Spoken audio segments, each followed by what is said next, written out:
नाजरीन, अमेरिका ने कुछ ममालिक से जो मदद मांगी, वहां से अब साफ इनकार आना शुरू हो गया।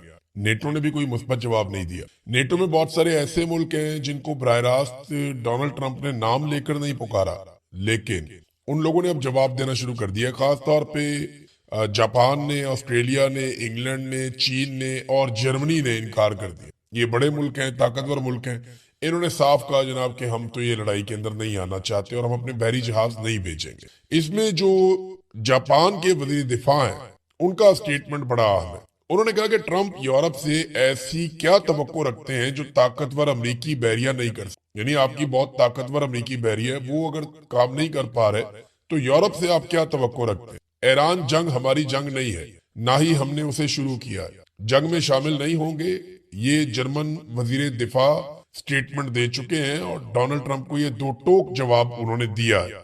ऑस्ट्रेलिया, आपको पता है, जापान, ऑस्ट्रेलिया और इंडिया और एक अमेरिका, ये चार मुल्क एक क्वाड के मेंबर हैं और ये इनका बहरिया का एक बड़ा जबरदस्त इत्तेहाद भी है। अब इसमें अमेरिका जंग लड़ रहा है।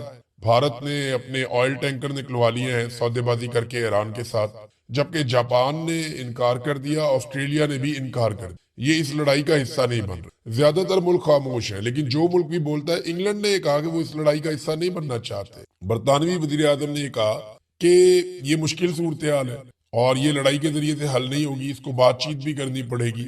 और उन्होंने ये भी कहा कि तेल की कीमतों पे असरअंदाज हो रहा है मामला, महंगाई बढ़ेगी और इस सूरत हाल को हल होना चाहिए। लेकिन ये जंग आसान नहीं है, लड़ाई आसान नहीं है।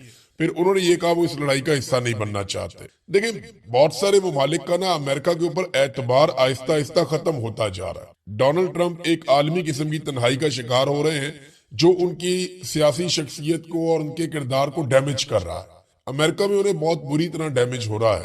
यानी अमेरिकन हमेशा से ये सोचते हैं कि वो दुनिया को लीड कर रहे हैं। जो भी अमेरिकन प्रेसिडेंट कहता है, दुनिया पीछे चलना शुरू हो जाती है। लेकिन बड़े लंबे अरसे के बाद, बल्कि तारीख में हम पहली मर्तबा देख रहे हैं, हालिया तारीख में, कि एक अमरीकी सदर है, वो एक फैसला करता है, पूरी दुनिया पीछे से निकल जाती है। तो अमेरिका के अंदर भी इस बात को बहुत मायूसी से देखा जा रहा है कि डोनाल्ड ट्रंप की शख्सियत की वजह से या उनके कारनामों की वजह से आज दुनिया अमेरिका के पीछे खड़ी नहीं हो रही। और ये बात अमेरिकन बहुत माइंड करेंगे।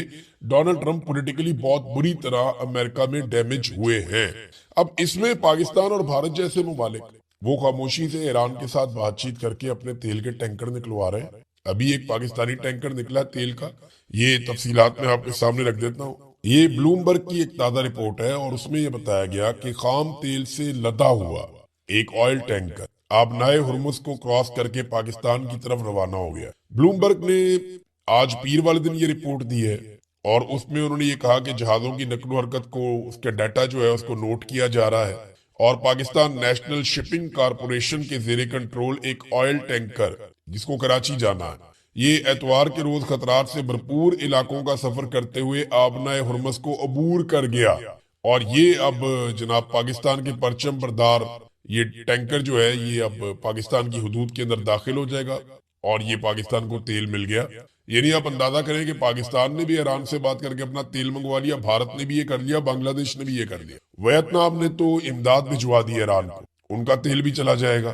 तो ईरान कई ममालिक को तेल के टैंकर ले जाने दे रहा है, लेकिन अमेरिका की मर्जी से नहीं, अपनी मर्जी से। चाइना का तेल लगातार गुजर रहा है आबनाए हुर्मुज पे से। अब कई यूरोपीय ममालिक भी ईरान के साथ राब्ते कर रहे हैं और वो उनसे कह रहे हैं कि चले ऑयल आने दें, कंटेनर आने दें, तिजारत करने दें। तो ईरान अपनी शराइत के ऊपर ये रास्ते खोल रहा है। यानी आज आबनाए हुर्मुज को खुलवाने के लिए दुनिया डोनाल्ड ट्रंप के बेहतरीन हथियारों की तरफ नहीं देख रही, दुनिया डोनाल्ड ट्रंप या अमेरिका की तरफ नहीं देख रही कि आबनाए हुर्मुज को खोला जाए, बल्कि दुनिया ईरान के साथ बातचीत कर रही है। ये बहुत बड़ी तब्दीली है। अब ट्रंप की हालत ऐसी है कि उनके बारे में आर्टिफिशियल इंटेलिजेंस वीडियोस बनाई जा रही है, अमेरिका के अंदर मजाक उड़ रहा है, पूरी दुनिया में, यूरोप में सोशल मीडिया के ऊपर भरमार है ऐसी वीडियोस की जो आर्टिफिशियल इंटेलिजेंस के जरिए बनाई गई है। यानी एक वीडियो में देख रहा था, डोनाल्ड ट्रंप सड़क पे खड़ा है, हाथ में उसने बोर्ड पकड़ा हुआ है जिसमें लिखा हुआ हेल्प मी ओपन हुर्मुज, साथ ईरान का झंडा भी बना कि मेरी मदद करो, मैंने आबनाए हुर्मुज खुलवानी है। और उस सड़क के ऊपर से मुख्तलिफ लीडर्स गाड़ियों में गुजर, पहले दिखाया जनाब फ्रांस और बरतानिया के लीडर गुजरे, उन्होंने घास ही नहीं डाली। फिर जनाब जापान और कोरिया के लीडर गुजरे, उन्होंने भी घास नहीं डाली। फिर दिखाया जनाब वो गुजर गए वहां से रशिया और नॉर्थ कोरिया, उन्होंने तो घास क्या डालनी थी, वो कीचड़ उछाल के चले गए डोनाल्ड ट्रंप पे। और वीडियो के एंड में डोनाल्ड ट्रंप कहता है जी कि why nobody help me to open Hormuz, कि मेरी मदद कोई क्यों नहीं कर। तो डोनाल्ड ट्रंप ना अकेला पड़ना शुरू हो गया आलमी सतह पे। और ये डोनाल्ड ट्रंप को अकेला किया नेतन्याहू ने। ये अमेरिकन मानते हैं, वो बार बार कहते हैं कि हम फंस गए, ये लड़ाई हमारी थी नहीं। यहाँ पे आलमी सतह पे अब एक चीज को सब तस्लीम करना शुरू हो गए हैं। तमाम मीडिया के लोग, तमाम जितने भी तज्जियाकार हैं, वो ये बात कर रहे हैं, अमेरिकन सबसे ज्यादा ये बात कर रहे हैं कि नेतन्याहू ने डोनाल्ड ट्रंप को इस बात का यकीन दिलाया था कि जिस वक्त खामनई को मार दिया जाएगा, यानी उसने कहा था कि खामनई को मार दो, बाकी सब आसान हो जाएगा, अवाम खुद ही रजीम तब्दील कर देंगे ईरान के अंदर। ये नेतन्याहू ने डोनाल्ड ट्रंप को यकीन दिलाया था। और डोनाल्ड ट्रंप को इसलिए भी यकीन आ गया, कुछ अर्सा पहले ईरान में कुछ मुजाहरे भी हो रहे थे, लोग भी हलाक हुए थे, तो बड़ी अजीबोगरीब सूरत हाल थी। तो अब आयतुल्लाह खामनई को शहीद करने के बाद 3 हफ्ते होने वाले हैं, और इन 3 हफ्तों में आयतुल्लाह खामनई के बाद जिस ईरान ने बिखरना था, जहां पे रजीम तब्दील होना था, जहां पे अवाम ने सड़कों पे आ जाना था, वहां पे अवाम आयतुल्लाह खामनई के हक में सड़कों पे आ गया। और इसके अलावा अब तक ईरान कोई 1200 से ज्यादा मिसाइल दाग चुका है उस इंसिडेंट के बाद, और 3000 से ज्यादा, लगभग 3300 से ज्यादा ड्रोन भी ईरान ने मारे हैं पूरे रीजन में, खासतौर पे इसराइल पे और अमरीकी अड्डों पे।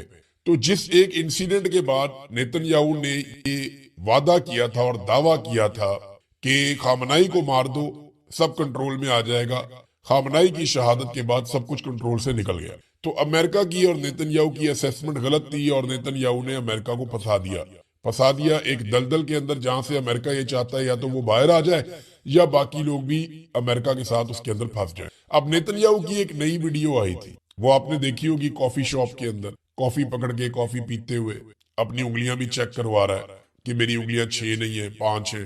तो क्या वो वीडियो ठीक है? तो आर्टिफिशियल इंटेलिजेंस का जो टूल है ग्रॉक, उसमें जब डाला गया तो उसने बताया ये डीप फेक है। एनडीटीवी ने इसको रिपोर्ट किया है, और वो ये बताते हैं कि Israeli prime minister Netanyahu new video under scrutiny, यानी नई वीडियो जो है वो भी स्क्रूटनी में आ गई है, और ग्रॉक ने कहा कि ये डीप फेक है। बहुत सारे लोगों ने इस तरह की और बहुत सारी वीडियोस बनाई है। तो नेतन्याहू गया किधर? कुछ लोग ये दावा करते हैं कि वो यूरोप के एक मुल्क में छुपा हुआ है, और दावे में ये कहा जाता है कि शायद जर्मनी में कहीं छुपा हुआ है। कुछ लोग ये दावा करते हैं कि वो हवाई जहाज के अंदर ट्रेवल करता रहता है या अमेरिका चला गया है, और कुछ सोर्सेज ये कहते हैं कि वो इसराइल के अंदर ही किसी बड़े खुफिया बंकर के अंदर मौजूद है। जबकि बाद लोगों का ये मानना है कि नेतन्याहू के घर के ऊपर जो अटैक हुआ था उसमें वो मारा गया, और कुछ इतलात ये कहती है कि वो शदीद जख्मी है, उसका इलाज चल रहा है। अब आप कुछ कह नहीं सकते कि बेंजामिन नेतन्याहू गया कहाँ पे, लेकिन जो वीडियोस उसकी मंजरेआम पे आ रही हैं, उन वीडियोस पे ये इल्जाम लगाया जाता है कि ये तमाम वीडियोस आर्टिफिशियल इंटेलिजेंस की है, ये वीडियोस ठीक नहीं है। नादरीन, इमरान खान साहब का जो ट्विटर अकाउंट है उसके खिलाफ इस्लामाबाद हाई कोर्ट में केस चलाया जा रहा है। कोशिश ये की जा रही है कि किसी तरह भी करके इमरान खान साहब का जो एक्स अकाउंट है उसके ऊपर से कुछ मवाद हटाया जा सके। उनकी ट्वीट्स का हवाला दिया जाता है कि ये ठीक नहीं है, मुल्क के खिलाफ, इनको हटाया जाए।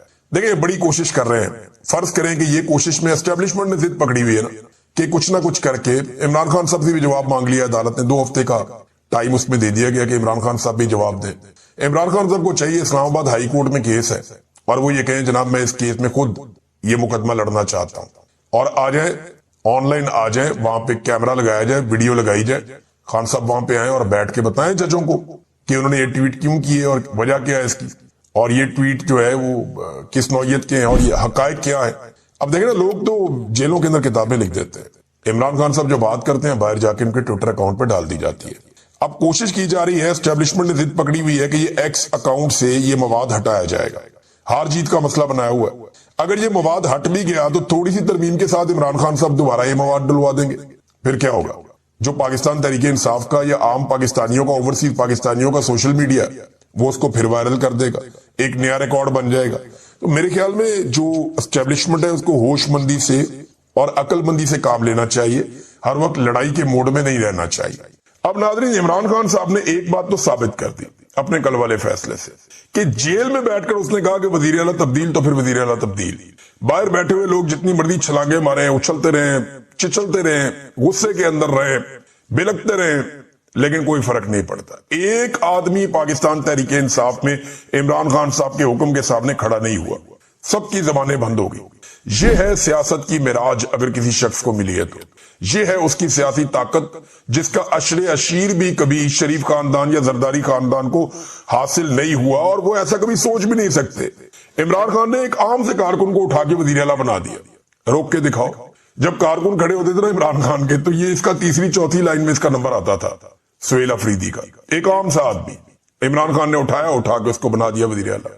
اب اگر یہ عوام کی امیدوں پہ پورا اترے گا، عمران خان کی امیدوں پہ پورا اترے گا، تو لوگ اس کو سرنگوں پہ بٹھائیں گے. اور اگر نہیں اترے گا تو علی امین گنڈا پور کا حال آپ سب نے دیکھا. میں کچھ عرصہ پہلے یہ بات کہتا تھا تو لوگ حیران ہوتے تھے. میں یہ کہتا تھا کہ پرویز خٹک کا حال آپ نے دیکھ لیا، آپ نے محمود خان کا حال دیکھ لیا، عثمان بزدار کا دیکھ لیا، فیاض الحسن چوہان کا دیکھ لیا. شیر افضل مروت پاکستان تحریک انصاف میں اس کا توتی بولتا تھا. ایک ٹائم تھا عمران خان صاحب نے اس پہ ہاتھ رکھا ہوا تھا، عمران خان صاحب نے ہاتھ اٹھایا، ٹکری ٹوکری ہو گیا. یہ عمران خان صاحب کو اللہ تعالیٰ نے اس وقت یہ سہولت دی ہوئی ہے، وہ جس کے ساتھ کھڑا ہو جاتا ہے وہ کھڑا ہو جاتا ہے عوام کی نظر میں، اور جس کو عمران خان صاحب اس وقت ہٹا دیتے ہیں تو وہ لوگوں کی نظر میں بھی اس کے ساتھ وہی ہو جاتا ہے. کیونکہ اللہ تعالیٰ نے عمران خان صاحب کو اس وقت یہ مقبولیت دی ہوئی ہے جو پاکستان میں کسی اور لیڈر کو اس لیول کی نہیں ملی. اب ناظرین، ٹاؤٹس کو اور کچھ صحافیوں کو، دانشوروں کو، ان ساروں کو ٹاسک ملا ہے کہ جو گنڈا پور کو ہٹایا ہے عمران خان نے، اس کو پارٹی کی اندرونی لڑائی قرار دیا جائے. دیکھیں، یہ تو گنڈا پور نے بھی نہیں کہا کہ کوئی کسی کی مخالفت میں یا لڑائی میں نکلا ہوں. یہ بات تو گنڈا پور کے بھائی نے بھی نہیں کی، وہ بھی نہیں کر سکا. دیکھیں نا، اگر گنڈا پور کو عمران خان نے ہٹایا ہے تو کچھ برا لگا تو ہٹایا نا، ایسے تو نہیں ہٹا دیا کہ اب تم ادھر آ جاؤ یا ریسٹ کر لو دوسرا آ گیا. یہ تو ہوا نہیں. یا گنڈا پور خوشی خوشی تو ہٹا نہیں. اب گنڈا پور کو عمران خان نے ہٹایا، اس کا مطلب یہ ہے کہ عمران خان نے اس میں کمی ڈھونڈی کہ یار یہ بندہ ٹھیک نہیں ہے، یہ کام ٹھیک نہیں کر رہا ہے، اس کو ہٹاؤ دوسرا لے کے آتے ہیں. تو عمران خان صاحب کو پرابلم تو تھی نا گنڈا پور سے، کوئی ایک بندہ بھی نہیں بول سکا. لیکن مجھے حیرت ہو رہی ہے کہ پاکستان تحریک انصاف کے لوگ یا تحریک انصاف کا سوشل میڈیا وہ جشن منا رہے ہیں، خوشیاں منا رہے ہیں، جبکہ نون لیگ سوگ منا رہی ہے، اسٹیبلشمنٹ سوگ منا رہی ہے، ٹاؤٹس سوگ منا رہے ہیں. مجھے حیرت ہو رہی ہے کہ گنڈا پور تھا کس کی طرف؟ اگر وہ عمران خان کی طرف تھا یا پاکستان تحریک انصاف کی طرف تھا تو تحریک انصاف میں سوگ ہونا چاہیے تھا. نہیں ہوا، وہ جن کی طرف تھا وہاں سوگ ہے. آپ دیکھیں اسٹیبلشمنٹ سوگ منا رہی ہے، وہ پریشان ہے. اور اب ایک نیا بیانیہ کہ جناب یہ پاکستان تحریک انصاف کی اندرونی لڑائی ہے. کوئی کہہ رہا ہے جی علیمہ خان کی وجہ سے ہوا، کوئی کہہ رہا ہے اس کی وجہ سے ہوا، کوئی کہہ رہا ہے جی اس کی وجہ سے ہوا. بلکہ یہاں کچھ صحافی کہہ رہے ہیں کہ ساری بڑی خبریں علیمہ خان کے ذریعے باہر کیوں آتی ہیں، سارے اہم پیغامات علیمہ خان کے ذریعے باہر کیوں آتے ہیں، اور سارے سخت بیانات علیمہ خان کے ذریعے باہر کیوں آتے ہیں، عاصم منیر کا نام علیمہ خان کے ذریعے باہر کیوں آتا ہے. اب یہ بڑے بڑے صحافی یہ بات کریں، میں نے یہ بات مالک صاحب کو بھی کرتے ہوئے سنی، تو سادہ سا جواب ہے، ایک عام بچے کو بھی سمجھ آتا ہے کہ بھی کسی اور کی ملاقات ہی نہیں ہوتی. بڑے لمبے عرصے سے عمران خان صاحب کی ملاقاتیں ہی بند کی ہوئی تھی. ٹرائل کے دوران فیملی کو ملنے کا موقع ملتا تھا، خبر باہر آ جاتی تھی. خیبر پختونخوا کے چیف منسٹر سہیل افریدی انہوں نے واپس کر دی، اور ساتھ ہی انہوں نے اعلان کیا کہ جمعے کو وہ چار سدہ میں جا رہے ہیں، ہفتے کو خیبر ایجنسی میں جا رہے ہیں کنونشنز کرنے کے لیے، اور اتوار کو کرک میں جا رہے ہیں کنونشنز کرنے کے لیے. اور جرگا کا الگ سے اعلان کیا ہوا ہے سہیل افریدی نے. تو یہ بڑی ایکٹیویٹیز ہیں جو ہونے جا رہی ہیں خیبر پختونخوا میں.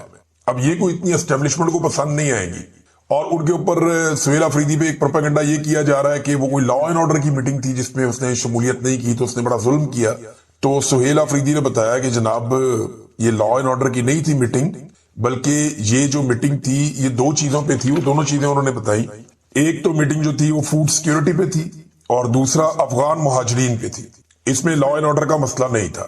اور ویسے بھی جنید اکبر نے کہا کہ جی آپ جتنی مرضی مرتبہ بلائیں ہم نہیں جائیں گے جب تک کہ عمران خان کی ملاقات سہیل افریدی سے نہیں کروائی جائے گی. بلکہ انہوں نے یہ بھی بتایا جنید اکبر نے کہ عمران خان کو جب یہ بتایا گیا کہ علی امین گنڈا پور کے مطابق کوئی 22 بندے ایسے ہیں جو اسٹیبلشمنٹ کو ایفیڈیوٹ دے چکے ہیں بیان حلفی کہ جناب جب آپ کہیں گے جہاں کہیں گے ہم وہ ووٹ ڈال دیں گے، تو یہ جو 22 بندے ہیں یہ ہمارے ہاتھ سے نکل جائیں گے. انہی 22 بندوں کا دباؤ ڈال کے علی امین گنڈا پور نے سینٹ کے الیکشن میں اراکین کو کہا تھا کہ جی اس کو نہیں لے سکتے، ہمارے 22 بندے بکے ہوئے بلا مقابلہ کروا لو. مقابلہ ہو گیا تو بڑھ جائیں گے. تو عمران خان صاحب کو جب یہ بات بتائی گئی کہ جناب اگر وزیر اعلیٰ چینج کیا تو یہ 22 بندے جو ہے اسٹیبلشمنٹ نے کنٹرول کر لیے تو پھر ہماری حکومت نہیں رہے گی. تو عمران خان صاحب کا جواب کیا تھا یہ ذرا سن لیں کہ عمران خان نے کہا کہ مجھے کوئی پرواہ نہیں ہے، حکومت جاتی ہے تو جائے، کم سے کم ان 22 بندوں سے ہماری جان چھوٹ جائے گی، حکومت کی خیر ہے. یہ ہے جناب عمران خان. اسے جیل میں بیٹھ کے اس بات کی فکر ہی نہیں ہے کہ حکومت جاتی ہے تو جائے. وہ کہتا ہے 22 بندے اگر فراڈ کریں گے تو خود ہی بھگتیں گے. ایک بندہ بھی نہیں مکرا, ایک بندہ لکیر کے اس طرف نہیں گیا. یہ حالات ہیں ناظرین خیبر پختونخوا میں. ایک اور چیز ناظرین میں آپ کے ساتھ شیئر کرتا ہوں. ایک رولا ڈالا گیا تھا کہ سہیل آفریدی کے پیچھے قائد اعظم محمد علی جناح کا فوٹو نہیں ہے, اور قائد اعظم کا فوٹو کیوں ہٹایا اس کا رولا ڈالا گیا تھا. لیکن جن لوگوں نے یہ شور مچایا تھا نا, انہوں نے اس وقت یہ شور نہیں مچایا جب اخبارات کے اندر فوجی افسران کی تصویریں لگ رہی تھی 14 اگست پہ, سیاستدانوں کی لگ رہی تھی, اور قائد اعظم جو بانی پاکستان ہے ان کی نہیں لگ رہی تھی. کسی نے شور نہیں مچایا. لیکن سہیل آفریدی کے پیچھے لگی ہوئی تھی, وہ اس فریم سے باہر چلی گئی تو بہت رولا ڈالا گیا. اب جناب سوشل میڈیا نے روزانہ ہی کام پکڑ لیا ہے. زرداری اپنے دفتر میں بیٹھے, شہباز شریف بیٹھے, مریم, بلاول, مراد, کوئی بھی بیٹھے اپنے اپنے آفس میں, تو مراد علی شاہ بیٹھے, کوئی بھی, تو وہ تصویر نکال کے لگا دیتے ہیں. جناب اس تصویر میں کہاں ہے قائد اعظم؟ کہیں پہ بھٹو کی تصویر لگی ہوگی, کہیں نواز شریف کی تصویر لگی ہوگی, کہیں کسی اور کی لگی ہوگی. ہر جگہ سے قائد اعظم غائب ہے. لیکن حرام ہے کہ کوئی بندہ آواز اٹھائے اس پہ. خاص طور پہ میں ان بندوں کی بات کر رہا ہوں جنہوں نے سہیل آفریدی کے معاملے پہ آواز اٹھائی تھی. دیکھیں, آواز اٹھانی ہے تو پھر آپ کو سب کے خلاف